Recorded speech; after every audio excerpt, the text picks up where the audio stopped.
At the time of the Hajj in Mecca, the worldwide Muslim community, the Ummah, is made strikingly visible. Wherever it may be, in Africa, in Asia, in America or Europe, the name of God marks the entry of a new soul into the Ummah. Allahu Akbar, Allahu Akbar, Allahu Akbar, Allahu Akbar.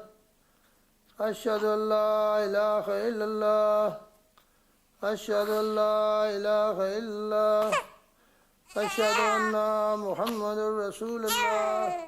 This little girl, like a third of all Muslims, will live in a non-Muslim country. She may face many difficulties: suspicion, hostility, ignorance, even physical danger. Above all, she may struggle with the greatest issue facing Muslims in the minority today: her identity. Can she belong both to her host nation and to the Islamic Ummah at the same time?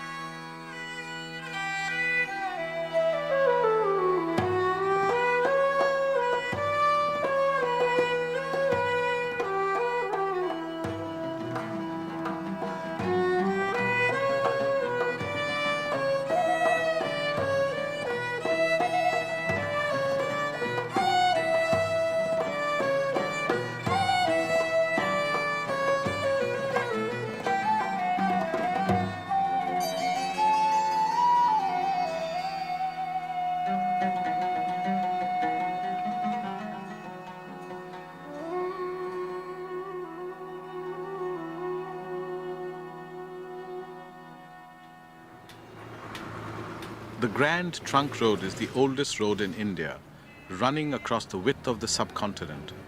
Muslims have been living among the Hindus here for nearly 1,000 years.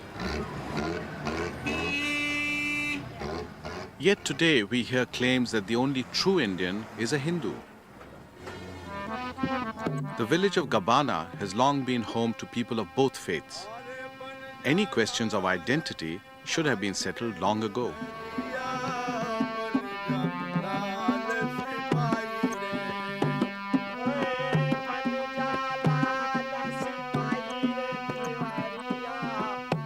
It is easy to be fooled by appearances. The singers of this Hindu devotional song are Muslim, not Hindu. But they love to sing, and in a poor village like Gabana, it seems natural to contribute whatever you can to communal life.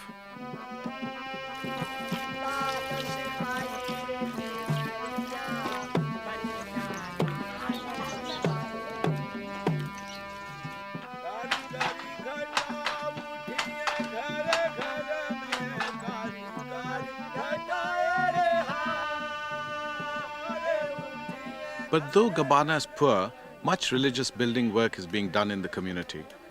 The old Hindu temple is being renovated.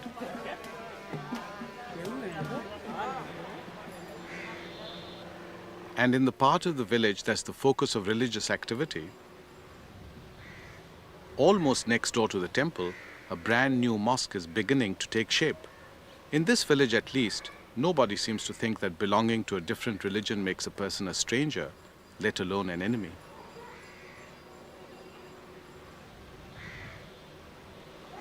Though Muslims have lived in this area for centuries, it is only recently that they have begun building their own place of worship. बिल्कुल ऐसी लगेगी जैसी ये मीनार है। कौन सी? ये वाली है। अच्छा। हाँ। अभी काम बहुत ही इसमें बाकी है। इसमें एक तो ये लेंटर पड़ना है। इसका यहाँ तक ये दीवार आके और यहाँ पाया लगेगा, और यहाँ पाया लगने के बाद में फिर इसमें ये सारे में लेंटर पड़ जाएगा 3 फुट छजरी आगे निकल करके। उसके बाद में फिर इसमें इसका प्लास्टर है। प्लास्टर होने के बाद में फिर इसका जो है इसमें रंग रोगन और डिस्टेंबर और ये होगा।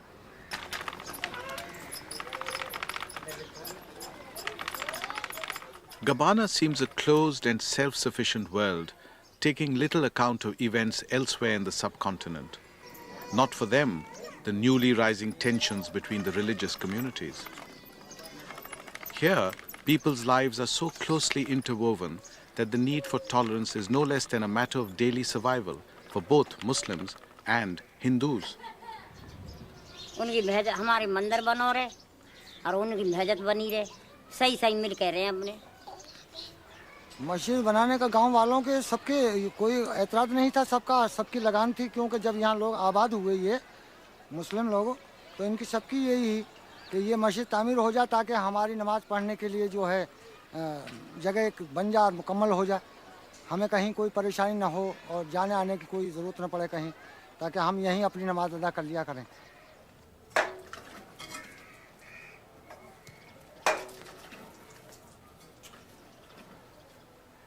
Five times a day, in a symbol of the religious harmony of the village, Ida the singer turns his talents from Hindu devotional songs to the Muslim call to prayer.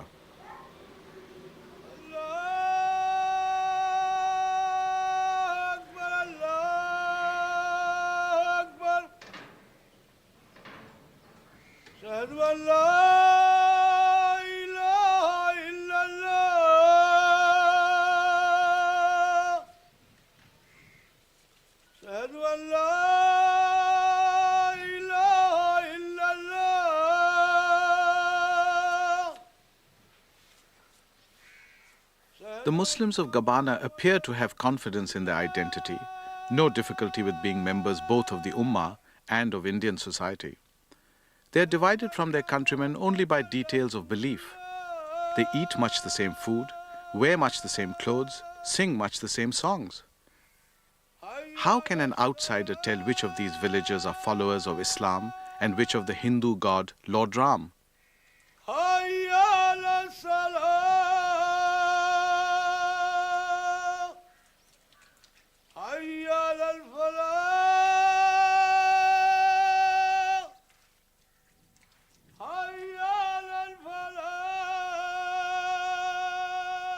And yet,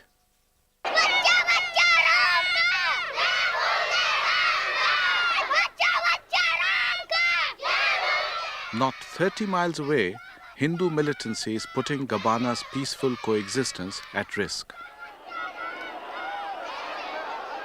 This is a modern Hindu religious procession, but it's not the sight of strange gods that threatens us. There's also a political message. Muslims feel intimidated by the deadly passions so easily whipped up by Hindu chauvinists. Remember, Mahatma Gandhi himself was assassinated by a Hindu extremist for trying to protect Muslims.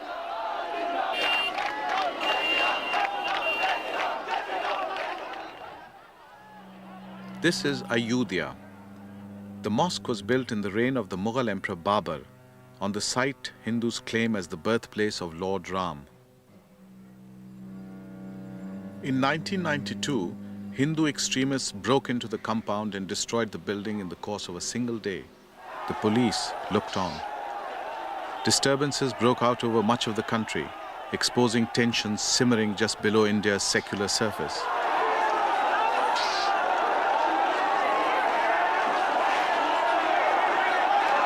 It seems a world away from Gabbana village, just down the road.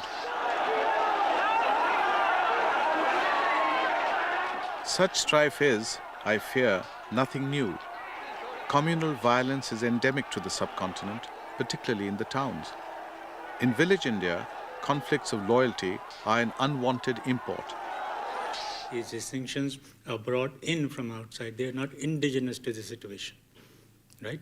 But in the cities, in the urban areas, among the educated classes, among the economic classes, the middle class, the lower middle class, this is a very deliberate, effort to create a distinct identity based on religion.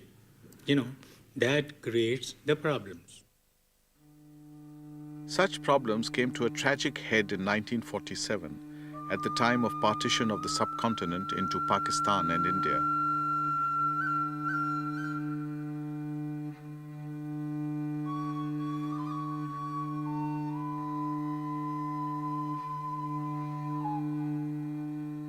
Railway journeys in this part of the world have a disturbing resonance for anyone who lived through those times.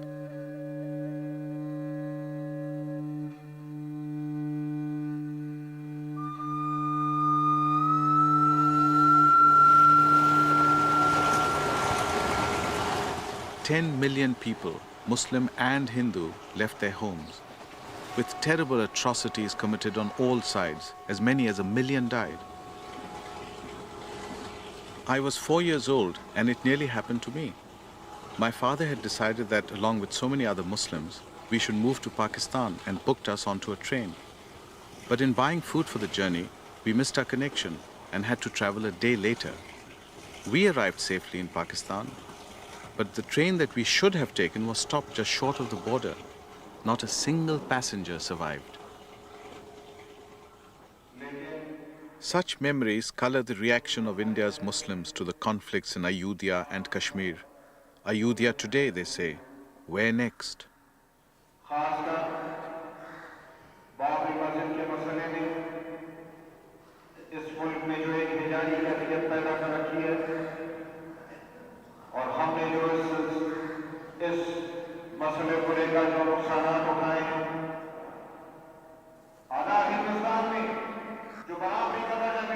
In India, as in many places all over the world, age-old Muslim communities are being threatened by changes not of their own making.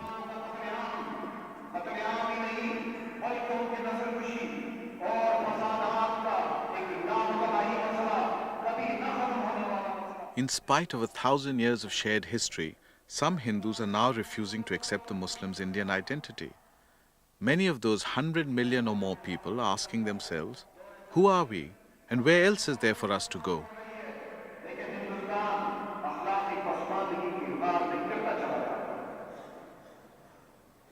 आज हमारे ऊपर राम जन्मभूमि की तलवार लटक रही है। मैंने ये अखबार रखा है आपके सामने, ये देखिए।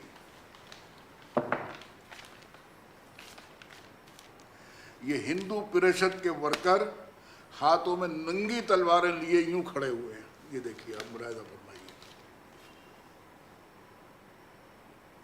ये सिर्फ मुसलमान के लिए है।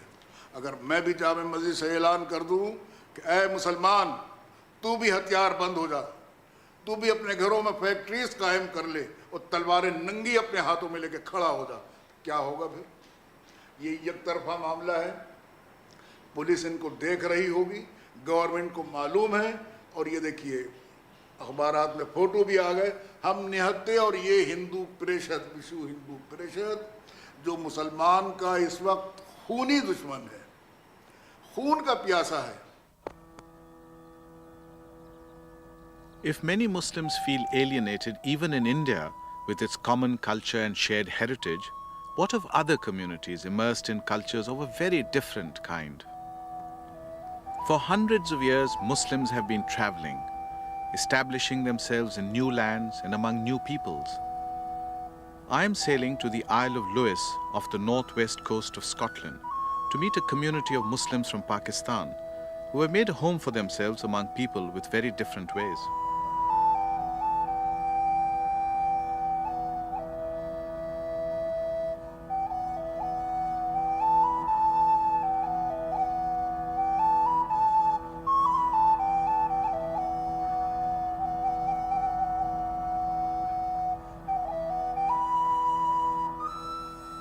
One might expect Islam and the island culture to be far apart, but in fact the Muslim Hebrideans turn out to have much in common with their host community. Islamic is it's a fundamentalist religion, and Presbyterianism is practiced on the islands here, I would say, is a very fundamentalist religion as well. So they're both probably on opposite ends of the stick, but very fundamentalist, and they seem to respect each other's activities, and I've never seen them sort of open on Sundays and this type of thing. Oh, they don't open on Sundays, yeah. No. Never have, as far as I'm aware. Not opening on Sundays is a good way of showing respect for your Christian neighbors. It'll be interesting to see whether respect is received as well as given.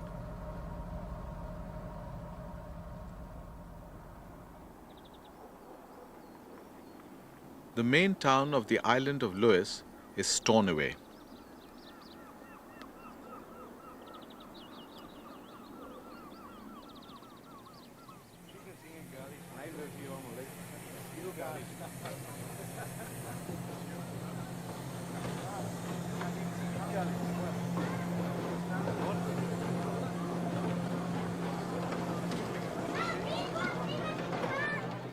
Habibullah and his daughter Rubina have come to meet me. They certainly look well integrated into island society. And to my ear, they sound very Scots too. You have a nice sailing. Yes, very good.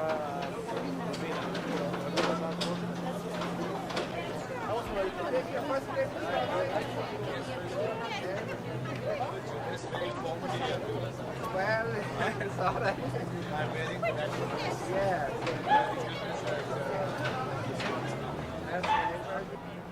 I first wanted to know how much they felt part of one of the most clannish and traditional communities in Western Europe. The reason why we are integrated here because it's a small community here. There's not so many Asian or Pakistanis here, and people accepted us more. And the other thing is we try ourselves best to mix with our local community.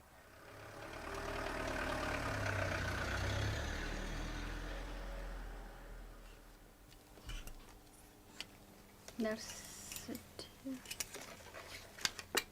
15.99. Long sleeves and the short sleeves are 13.99. Okay. By running the biggest store on the island, the Pakistanis have made themselves indispensable to the community. We think ourselves just one of the islander now. We're living for so long here now. With a small community, there's not so much noticeable. See, on the mainland, the communities are so large and it's so much noticeable, and this is why people are threatened probably. Strange as it may seem, coloured faces are not new around the Hebrides. The family came to Stornoway some 30 years ago when they were filmed for a documentary. The idea of Gaelic-speaking Pakistanis charmed the television audience.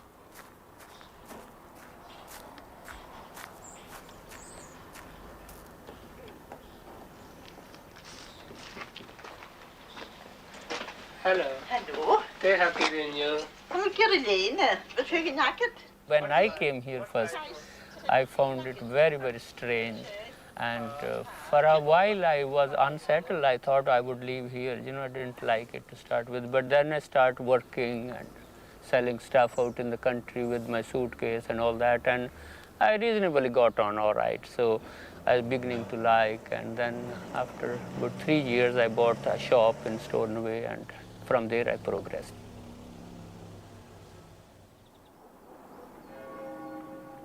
Many Stornoway people are deeply committed Christians. As strict Scottish Presbyterians, their values are not so very far from the values of Islam. Perhaps this is the key to the Muslim sense of ease. This is Stornoway on a Sunday. We don't believe in opening on Sunday, not whatsoever. We don't do anything at all, you know, which will offend the local community. And we think it will be wrong to do so. This must be one of the few places in the British Isles where propriety insists that everything be closed on the Sabbath, the Lord's Day. And by everything, they mean absolutely everything.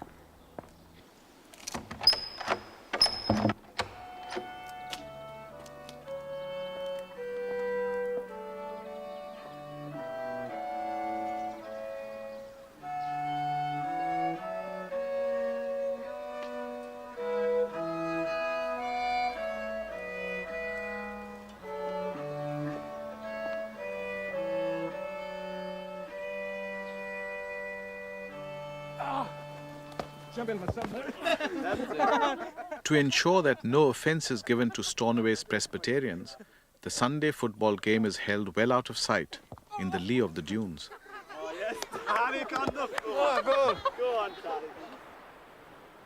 I confess to finding religious tolerance here a little one-sided. It is the Muslims who seem to make all the adjustments. They wouldn't think of closing their shop on Eid or building a mosque for their little community. But the Pakistanis of the Hebrides themselves don't seem to find it difficult to combine both a Scottish and a Muslim identity. I wanted to know if they felt their Muslim culture to be under threat. We're not worried. Sooner or later, any community who integrate into a host community will lose their identity eventually.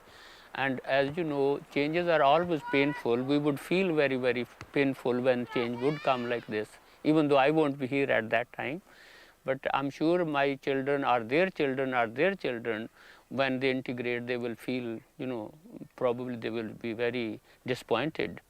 I am a Muslim, but I'm also Scottish. I was born here, I was bred here. And when I first went to university, I felt, as most people from the island do, very homesick. I first joined Oceanic Society, which is a Gaelic society, and started taking Gaelic lessons. I think that was more to get back to my Highland roots, which I think are as much part of me as my Muslim roots are. Have the two, I can't ever separate the two. When I went to Glasgow, then I felt a bit ignorant about my own religion. I mean, I've been taught the basics by my family, but when I went there, I realised how much I didn't know. And so recently, in the past couple of years, I've made a concerted effort to learn more about Islam. I just wanted to know more from that standpoint, and when I did start to learn more, it just gave me a sense of peace. I don't think the Muslim identity will ever fade. I think it's too strong. I mean, there's already a resurgence in the whole of the world. I don't think it'll ever fade. Perhaps the most important pointer to a community's sense of identity comes at the end of life. When Muslims no longer want to return to their original homeland for burial, then one can say that integration is on the way to being complete. So this is the Muslim graveyard? This is the plot we bought in 1959 for all Muslims. So shall we say a prayer before? Yes.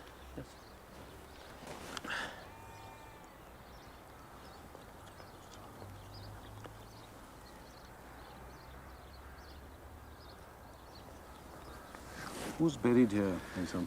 This is my uncle's grave, Mr. Niaz Muhammad. And do most people in the community wish to be buried here? Well, we are going to be buried here because we have decided, we told our family that our remains mustn't be sent back to Pakistan. ये हमारे पंजाबी हैं। बरादरी के नहीं थे? नहीं, बरादरी के नहीं थे, लेकिन हम ऐसे तो जो सभी जहाँ फ्रेंड हैं ये हारिस में रहते हैं।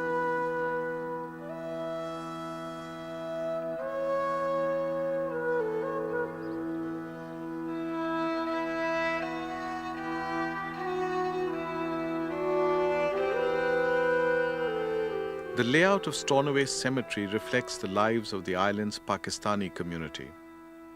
The Muslim section is within, but quite separate from the Christian burial ground. Stornoway has been largely spared the storm of social revolution which mainland Britain has had to weather since the Second World War. That helps account for the sense of security and identity among the island's Muslims.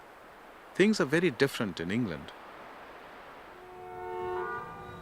Bury, near Manchester, is much more typical of today. Here, amid the welter of change, a Muslim identity may be the only fixed and certain feature of an immigrant's world. Fazal Wadood, a Pathan from Pakistan, runs a workers' cafe here, exercising the Muslim duty of hospitality.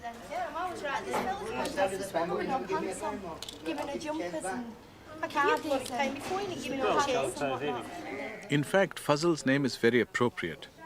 Wadood means he who gives love, one of the attributes of God. But Fazal doesn't expect his customers to know that. No, they call me a David. Yeah, because it's easy to say, easy for English people to say David. Really, it's Wadood, but I call myself David,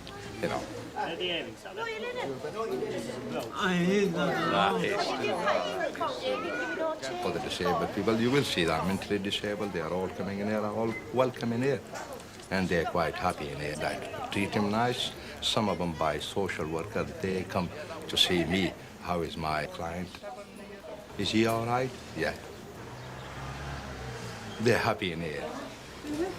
I regard Britain as my home, and I am citizen of Britain, and I love to stay in this country till the day I die.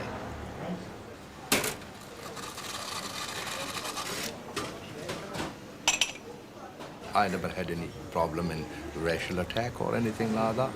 In 32 years, no problems. Well, I'm nothing against them. They're all right. They're all right with me, I'm all right with them.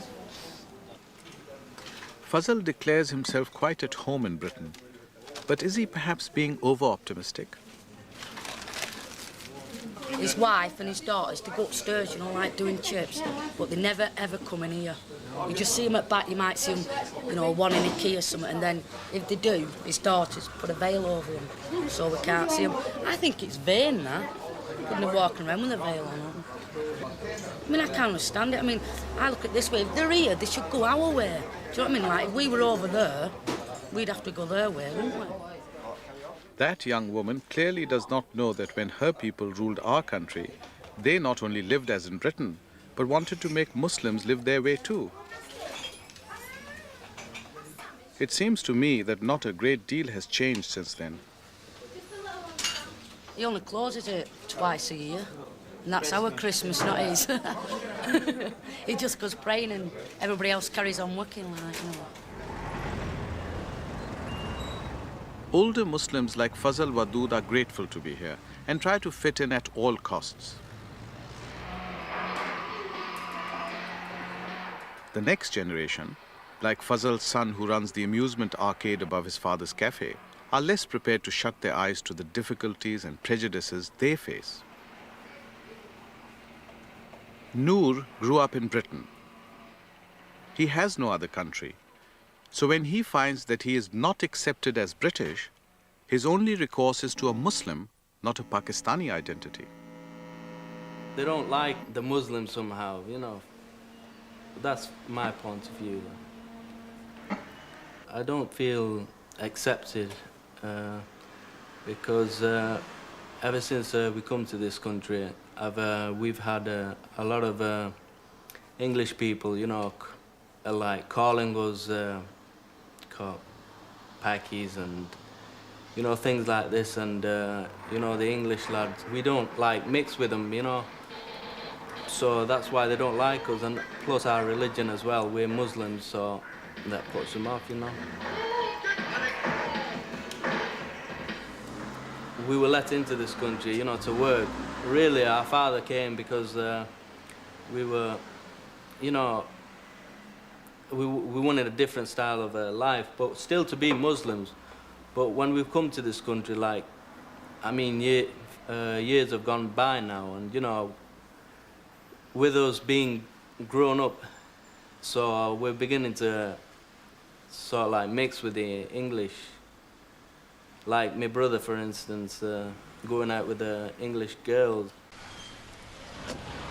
To assimilate or to integrate, the great conundrum facing all minority communities. While most Pakistanis wish to be integrated into British society as Muslims, many find that they will only be accepted if they assimilate to a completely English way of life. For some, that is too much of a threat to everything they believe in. For them, the only option is to return home.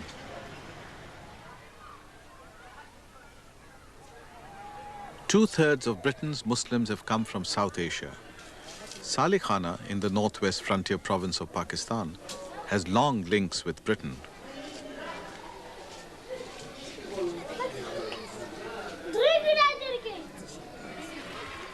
These are Pathan tribal people with a warrior tradition. Their little town grew by serving the nearby army barracks during the days of British India.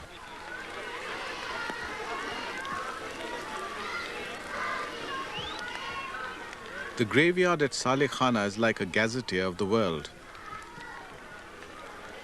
People have come back home to be buried from as far afield as Britain and Brunei. For Pathans, tribal identity and honor override most other considerations.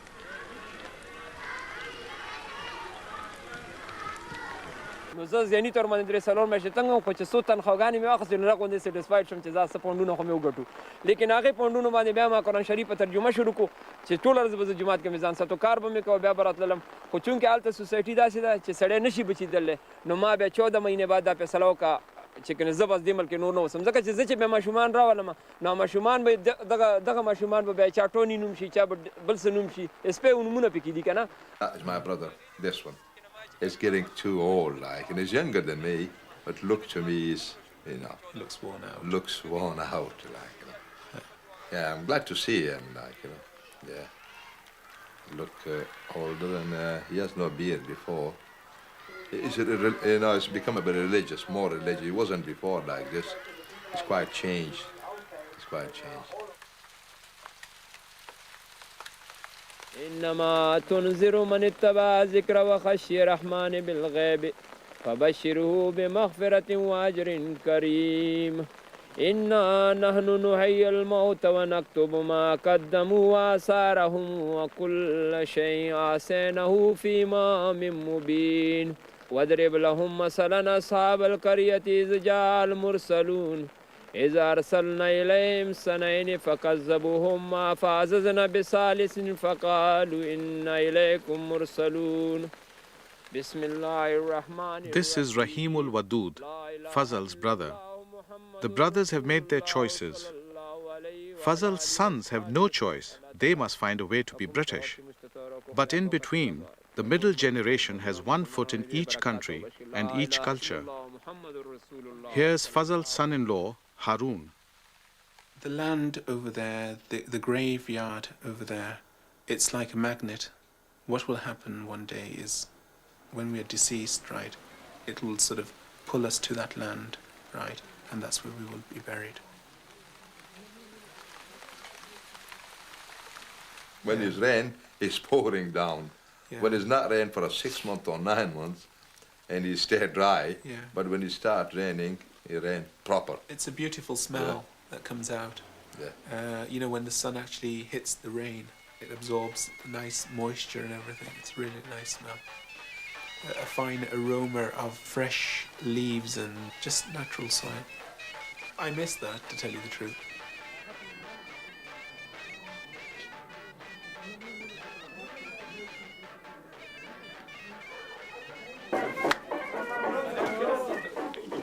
The Wadud family are not just typical Pakistani Muslims. They come from a tribal area, and their traditions and culture maintain a strong and constant pull on their loyalties, as of course does Islam. When in England, Islam instructs them to abide by British law, as is the case in any country which allows freedom of worship. Though they may apply the Sharia, Islamic religious law, in private, it is easy to underestimate the compromises Harun has to make. It was once said by a member of parliament, in fact, that we were actually, people over here were actually building nations within nations, should I say. I totally disagree with that. Because, take for example myself, I've come from Pakistan, I've come here to live, right? I will serve this country till the day actually I die, right? But as you can see, the influence and the impact that it's had on me, it has changed me quite a lot. If I was, for example, in Pakistan, right, then I would probably be praying 5 times a day. I would be a completely different person to what I am here. Unlike Harun, the next generation of British Muslims has no other homeland. Neither Pakistani nor English, Islam gives them their only identity. They find it unjust that Muslims are not allowed their own state-supported schools, nor, all too often, to take time off work for their festivals. Since Britain is now their country too, they want Islam recognized as another British religion. When people understand what Islam is really about, and it's not this evil ideology from the alien East come to overtake the Western world, as soon as people understand that and understand its beauty and understand the peace that comes from practicing Islam, there'll be no longer this idea of opposition, no longer this idea of threat. I don't think I'm any different to other British people who have grown up here, who live here, who are British, and in that way I don't think anybody's done me a favour by allowing me to be here. I think I have a lot to give to Britain, and I think Britain has a lot to take from me, and in that way it's nothing to do with obligations and favours. As Muslims, I feel we have a right to demand for our rights, but there's ways and means of actually going about how we actually demand for those rights. We don't go around threatening people or having mass demonstrations, but there's ways and means of getting people representing us in Parliament and getting our views across there so that we can have what we want, and that way the Parliament will cater for our needs because we are part and parcel of society. We won't ever try to enforce anything because that's not Islam. Islam is submission to the will of God, and unless you submit to the will of God, you're not a Muslim. So to enforce that ideology on somebody else is not to make them Muslims, is not to encourage them to practice Islam. That would be a lie, and that would not be acceptable within Islam.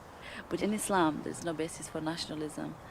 And I would describe myself as a Muslim rather than a British Muslim or a Pakistani Muslim, because nationalism can be taken as a form of God. People say my country, right or wrong, or jingoism, and that came across in the Gulf War. So I would not describe myself as a British or as a Pakistani. I describe myself as a Muslim person.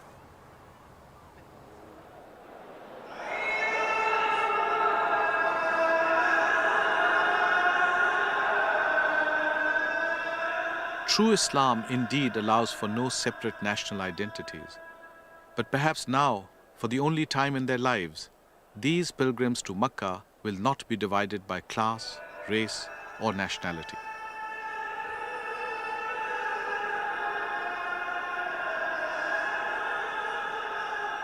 But when they return home, most of them will face a world in which national allegiance plays an ever greater part.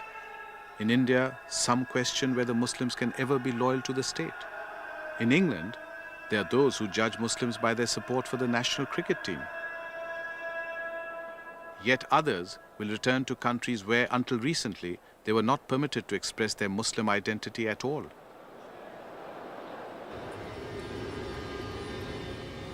I've come to Dagestan in the Caucasus, southwest of Russia. Pilgrims returning from the Hajj have taken over the airport for a spontaneous Sufi ritual in praise of God. In communist times, these people might have faced losing their jobs, their liberty, even their lives.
For 70 years, the ban on Islam was enforced, even in this remote region. Stalin's rule was brutally heavy-handed. As a Caucasian himself, he knew that these mountain villages have had a long history of resistance to Russian rule. Their spirit had to be broken. He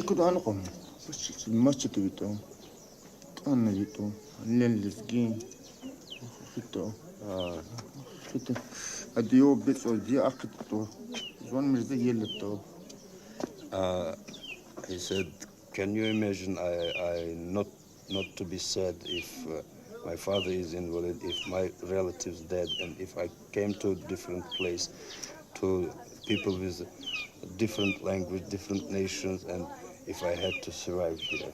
Certainly, he said that he became sad. And how did he survive then? How did he pick up his life? يام تقليد العذاب أكلون جن هنجر Allah is the God. Allah helps. The interior of Dagestan was too mountainous and too inaccessible for the communists ever to maintain total control over the people. Islam survived, indeed flourished, in secret seclusion. The village of Gubden now has 30 mosques.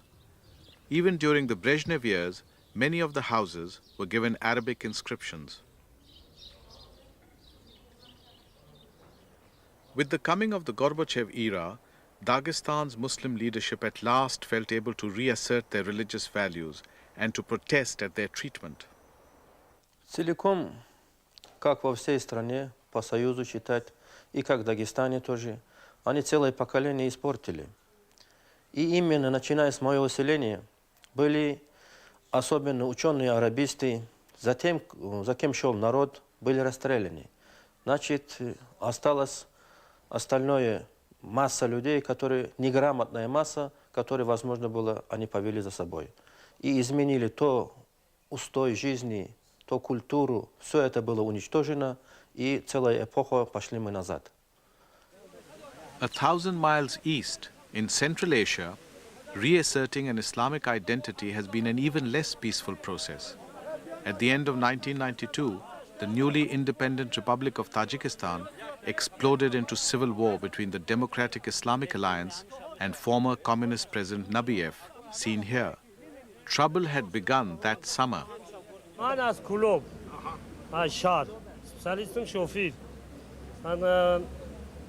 وقتی که در مسجد ما کار میکردیم در مسجد نماز میخوندیم شب اومدن در مسجد دوداری مرا پروندن تیربارون میکردن در سحرش قطعی در دهن درم بچه‌م پروندن بچه‌م چهارم کرسی یونیورسیته یوریدیس که میخوندم اینجا همون در دهن درم سر کرده آورده با کمون این خواست که برام مکش خبر بگیرم بالیساده اینا در دهن درم آوردن با کمون پروندنش هفتمت قطعی اینم پیش بارش در چند تیر قطعی انا امروز بعد ما گرفته ایس اومدیم دیگه نمیدونم که در چی شد چی نشد اینا تا امروزا ما در میجا تا غریب در هر کوه پشت گشتیم.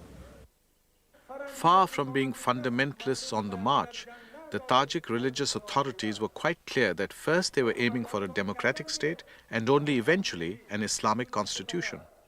از 60-70% زیاد شد در اون وقت درباره دولت اسلامی به فکر من 30-40-50 سال در کار است. هنوز به این مسئله کار نرسید. باید مردمی که اگر سخنی نمیشنوید گمراه و ایستادانه شوید.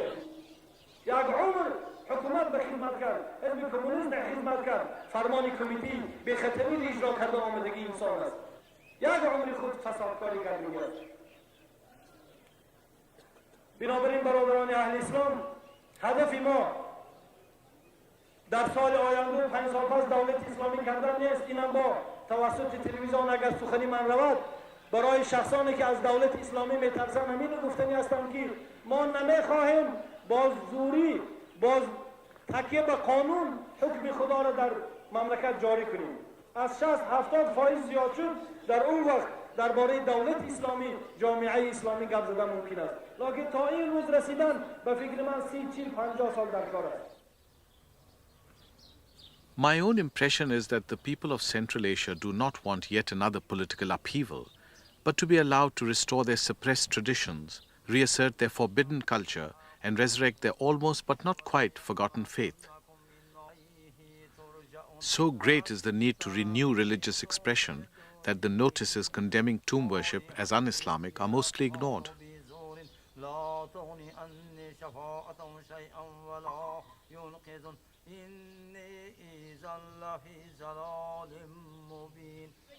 We are at the shrine of Bahauddin Naqshband, one of the greatest saints of Central Asian Islam, whose teachings helped sustain the people of the former Soviet Union during their long night.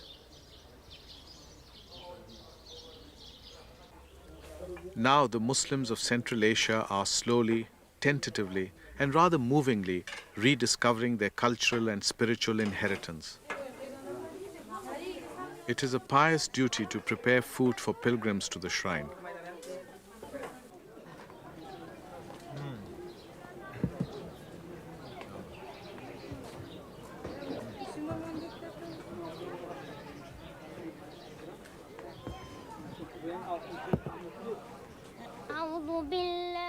A young boy recites from the Quran.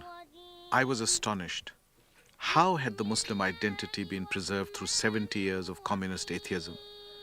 I asked where the boy had learned the Quran. His grandfather, I was told, had taught him in secret. And here he sits, the proud grandfather. Clear evidence of the old man's loyalty to the Soviet state is pinned to his lapel. Yet the Quran was his way of resisting communist control of his mind.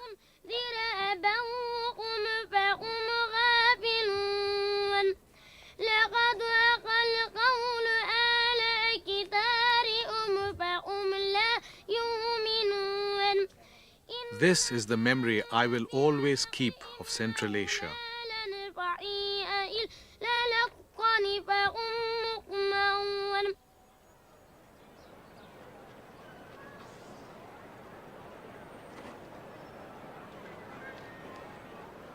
Joining the cosmopolitan congregation in London's principal mosque and looking back at my travels across the Muslim world, I am struck by both the unity and the diversity of Islam.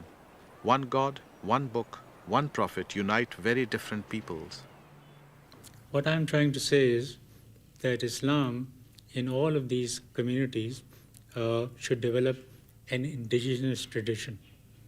You know, it sounds a little awkward to the Muslims as a whole that there will be several Islams. There will be British Islam, there will be American Islam. It sounds rather, dangerous. But actually, ultimately, this is what's going to happen. That is, if these societies have to develop roots where they are in their societies of residence, they will have to indigenize a religious tradition that would enable them to live as British Muslims or as German Muslims or as American Muslims, at the same time have a satisfying Islamic life. It's the Islamic life that makes the Ummah a reality. The majority need have no fear, for outside the Islamic world, it is religion, not politics, that unites us. If they can accept that fact and be a little tolerant and understanding of our particular needs, I believe Muslims will come to play their full part in the life of the nation.